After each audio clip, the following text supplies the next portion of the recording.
Going for breakfast.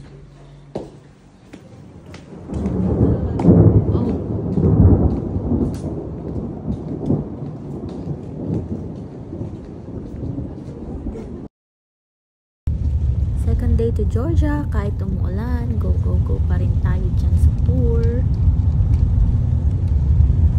So ayan, malapit na po kami dyan. And lalong lumakas yung ulan. Wala po kaming payong. Hindi pa po namin alam kung saan banda yung office ng pinagbukan ng tour. Kaya we'll see kung mahanap namin.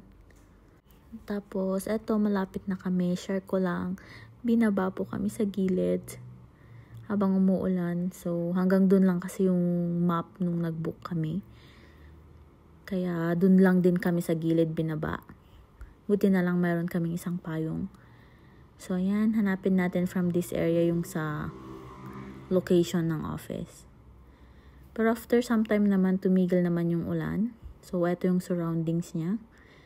Nag-ikot pa kami para mahanap tong office nila until nakasakay na kami sa minibus.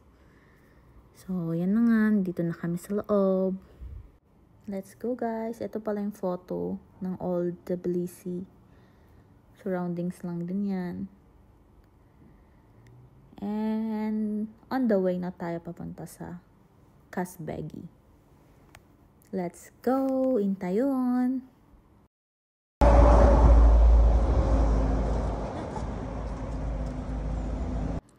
So, according nga po sa tour guide namin today, si Miss Kate or Katie, ang Georgia are located sa? In Caucasia.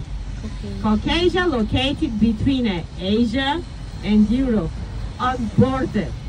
Georgia, this is center of Caucasia, heart of Caucasia, and Georgia is only one.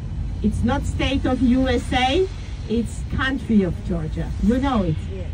But we know state of Georgia from USA.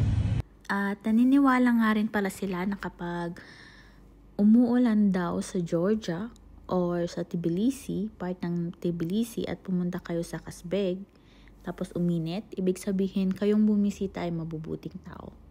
Diba? So, salamat sa panonood hanggang sa dulo. Bye-bye!